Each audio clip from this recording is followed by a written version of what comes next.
Hello there. A while back we went and featured the O-Gauge Society's show in Shepshed. Someone emailed in afterwards and said, great show, loved it, just a bit too much 7mm. Well, in this issue we're at the N-Gauge show at the Warwickshire Exhibition Centre. I'm just guessing, but I think maybe lots of 2mm.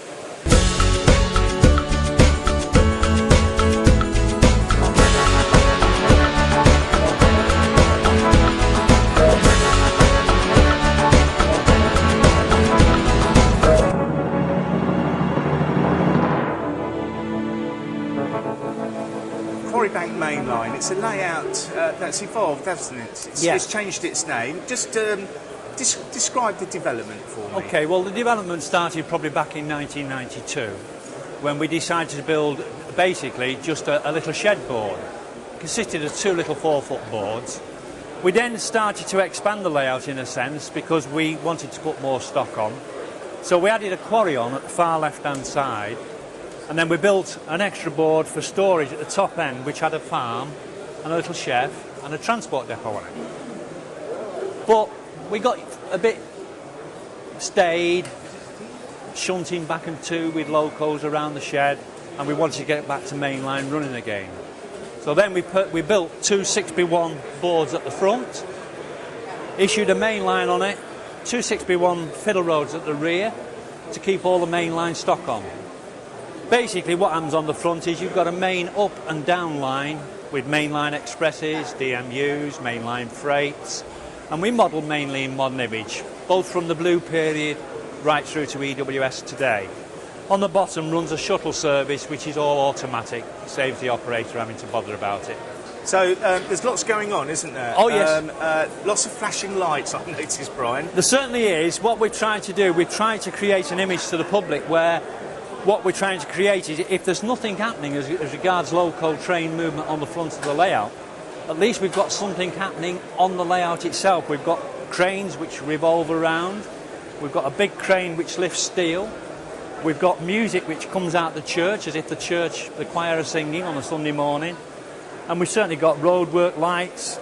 We've got a little chappie just down here, he's been badly injured, he's just been lifted into the ambulance, you can see the blue flashing lights. And it's all little things, like the water wheel on the water mill, the pumping station at the top end. Even looking closely to the welders on the bridge, and also with welders working around the depot. And where can Quarrybank Main Line go from here? Or do you think you've reached the end? Does a layout ever reach the end? I think this layout is probably reaching its end, simply because it was started back in '92 as a small layout. It's now grown to a larger one, but after this show, it's still on show for about the next 2 years approximately. But after this show, we are in actual fact building a new super layout, which is actually going to be 16 foot long, have an extra fiddle road on the rear, and it will contain two top main lines with overhead cantinery for running the electric locos. And down below will be two more subsidiary lines. There will also be a big station on top with bay platforms where DMUs can run in at either end. And we will create the same sort of atmosphere that we've got now, because whatever is on this layout will not be scrapped. It will be used again. Well, you've whetted our appetite with Quarrybank Main Line, for which we thank you, and we look forward to your new project. Yeah, well, thank you. It's been nice to talk to you.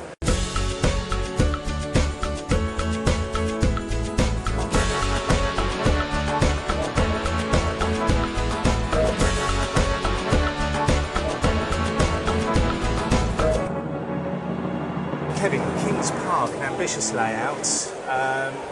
Did you intend to go as far as you've gone when you first set out with the layout?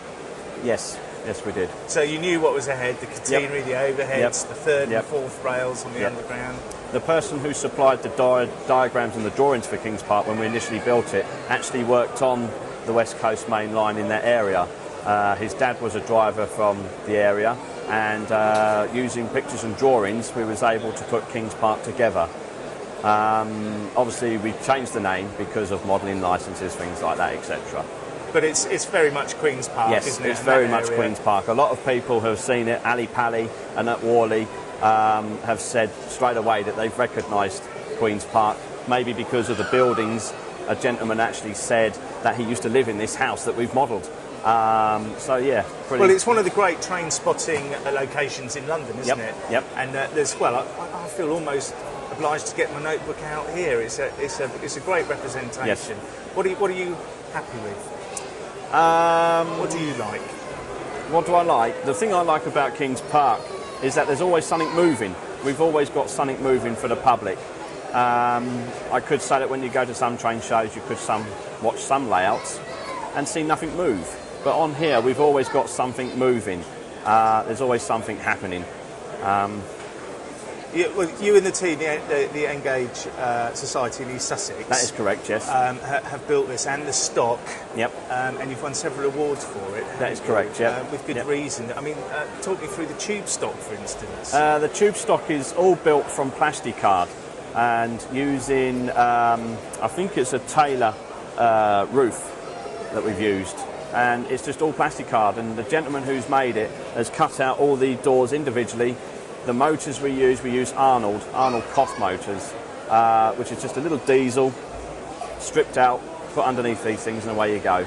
Works well, doesn't it? It does work well. And presumably a lot of the other stock has had to be scratch built as well, is it? Yes, all the other coaches you'll see on this layout are scratch built. I like the Pullman stock, I have to say. Yes, yep, the Pullman stock. And that particular period I like. Yep. Lovely to see. Great layout, great stock. Thanks ever so much to Yep, the East and Sussex thank you very much. Engage Society. Yep, you're welcome.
first glance, it looks like many, many lines.